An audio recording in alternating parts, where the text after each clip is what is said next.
Video కొంచెం లెంతీగా ఉంటుంది.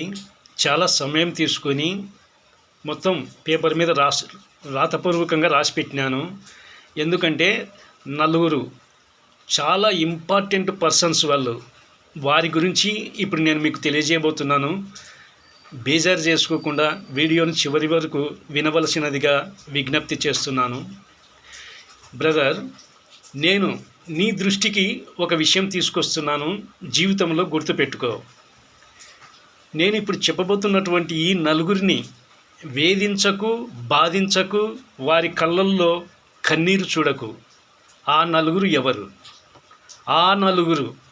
ఎవరు? నీకు జన్మనిచ్చి నీ ఆలనా పాలనా చూసి నిన్ను పెంచి పోషించి పెద్ద చేసి సమయానికి ఆమె తిన్నా తినకపోయినా నా కొడుకు కడుపు నిండితే చాలు అని ఆరాటపడుతూ నీవు పెరిగి పెద్దవాడివై 10 మందిలో గర్వంగా తలెత్తుకొని తిరగాలి అని ఆమెకు ఉన్నంతలో మంచి బట్టలు కట్టిస్తూ స్తోమత లేకపోయినా నిన్ను చదివించి పెద్దవాడిని చేసి ఒక ఇంటివాడిగా గుర్తింపు తీసుకొని వచ్చిన తల్లికి నీవు రుణపడి ఉన్నావా? వారి బాగోగులు చూస్తున్నావా? సరే, ఇదంతా పక్కన పెడితే నీవు వారి బాగోగులు చూడకపోయినా పర్వాలేదు, కానీ హింసించకు, వేధించకు, బాధ పెట్టకు. వారి కళ్ళల్లో ఆనందం చూడాలే తప్ప కన్నీరు చూడకు. కొడుకు గురించి గొప్పగా చెప్పుకోవాలే తప్ప తప్పుగా చెప్పుకోవడానికి అవకాశం ఇవ్వద్దు.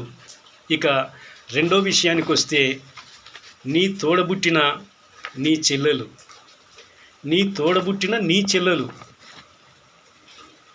అంటే నీ తర్వాత పుట్టి అన్నదమ్ముల మధ్య ఇంట్లో ఆడుతూ పాడుతూ నాకు ఏ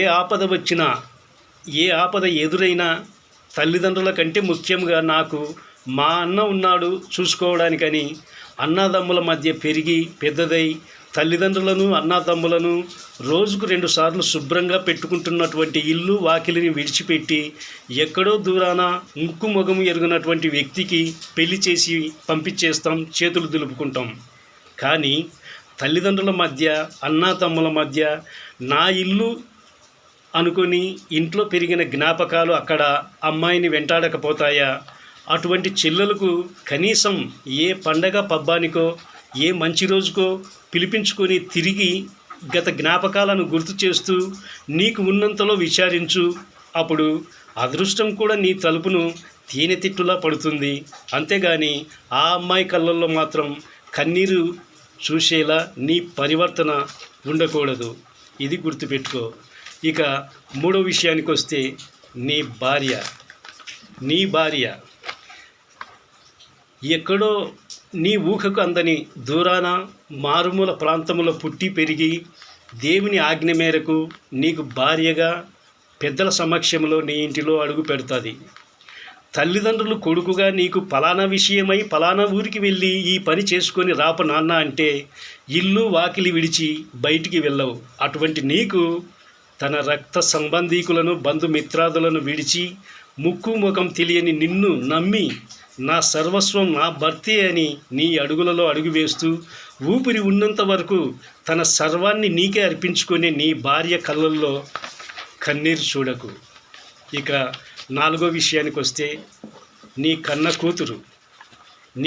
కూతురు పుట్టిన కొద్ది రోజులకే ఎంతో ముద్దుగా మురిపెంగా గుండెల మీద ఎక్కించుకొని తొక్కించుకొని ఆడిస్తావు, పాడిస్తావు. ఎక్కడ క్రింద పడకుండా మట్టి అంటకుండా చూసుకుంటావు. ఇది అలాగే కొనసాగించు. అటువంటి నీ కన్న కూతురు కళ్ళల్లో కన్నీరు చూడకు.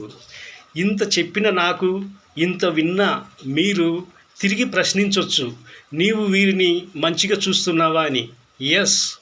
ఎస్, నాకున్నంతలో వీరి కళ్ళల్లో ఆనందం చూస్తున్నాను, సంతోషం చూస్తున్నాను. ముఖ్యంగా ఎదుటివారిని వేధించడం, బాధించడం నాకు తెలియని పదం. అది నా అడ్రస్కు వచ్చి నా గురించి విచారించుకోండి. వీరి కళ్ళల్లో ఆనందం, సంతోషాన్ని చూస్తున్నాను కాబట్టే ఈ విషయం నేను మీ దృష్టికి తెస్తున్నాను. ఈ వీడియో నచ్చితే ప్లీజ్ సబ్స్క్రైబ్.